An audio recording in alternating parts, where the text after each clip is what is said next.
জনাব তারেক রহমান, বেগম খালেদা জিয়া দলের এরকম কেউ করলে পরে তার বিরুদ্ধে সাংগঠনিক ব্যবস্থা নেওয়ার অধিকার রাখছে। তার বিরুদ্ধে প্রমাণিত হয়েছে সে একটা অপকর্ম করছে। দল বহন করবার জন্য তাকে দল থেকে বহিষ্কার করা হচ্ছে।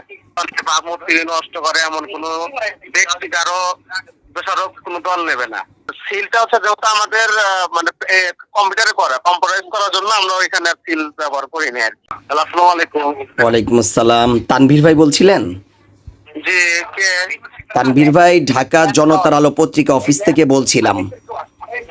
জি ভাই। ভাই কেমন আছেন আপনি? আছি ভাই, আল্লাহ রাখতে ভালো। ভাই, জনতার আলোতে গত কয়েকদিন যাবৎ মুন্না সরকার, বিপ্লব ঘোষ এবং মুন্না সরকারের মামার পরিবার নিয়ে বেশ কয়েকটি ধারাবাহিক আমরা নিউজ প্রচার করেছি। আজকে আমরা দেখলাম যে আজকে হয়তোবা আপনারা উপজেলা বা ইউনিয়ন পর্যায় থেকে একটা সিদ্ধান্ত নিয়েছেন। এই বিষয়টা আসলে কতটুকু সত্য বা মিথ্যা, এটা যেহেতু আপনি সদস্য সচিব, আপনার আমার বক্তব্য হচ্ছে আপনার ভাবমূর্তি নষ্ট করে এমন কোন ব্যক্তি কারো দোষারোপ কোন দল নেবে না। জি, যার কারণে আপনার তার বিরুদ্ধে প্রমাণিত হয়েছে সে একটা অপকর্ম করছে। দল বহন করবার জন্য তাকে দল থেকে বহিষ্কার করা হচ্ছে। জি, তবে এইটার জন্য জনতার আলো পরিবার থেকে এবং আমাদের পক্ষ থেকে আপনাদেরকে অসংখ্য ধন্যবাদ যে আসলে আপনারা যে কোনো সন্ত্রাস বা কোনো অপকর্মকে প্রশ্রয় দেন না, এটাই প্রমাণিত হলো বারবার। আচ্ছা, যাই হোক, জনাব তারেক রহমান, বেগম খালেদা জিয়া দলের এরকম কেউ করলে পরে তার বিরুদ্ধে সাংগঠনিক ব্যবস্থা নেওয়ার অধিকার রাখছে।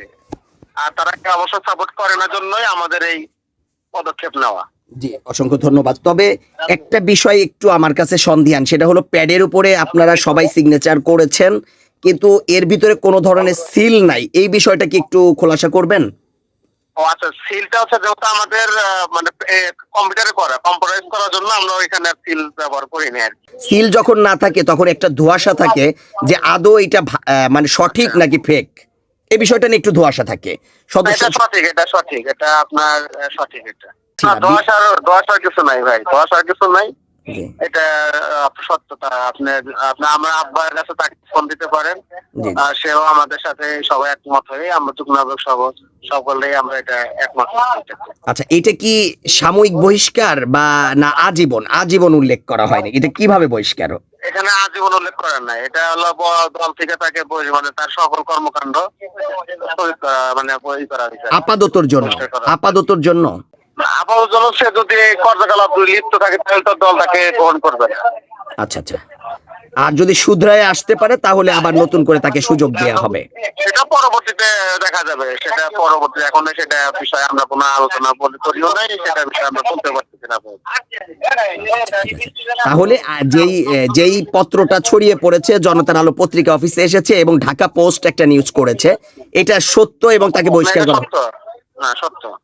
জি জি জি, জনতার আলো পরিবারের পক্ষ থেকে আপনাদেরকে আসলে অসংখ্য ধন্যবাদ, আপনাদেরকে সাধুবাদ জানাই। এভাবেই অন্যায়ের প্রতিবাদ করে যাবেন এবং আপনারা জাতির মেরুদণ্ড, শোনেন, আপনারা সাংবাদিক জাতির মেরুদণ্ড। আপনাদের সাথে কোনো কিছু অপরাধ হবে সেটা দল গ্রহণ করবে, এটা আপনি সম্পূর্ণই মনে রাখবেন যে এটা দল গ্রহণ করবে না। আপনাদের সাথে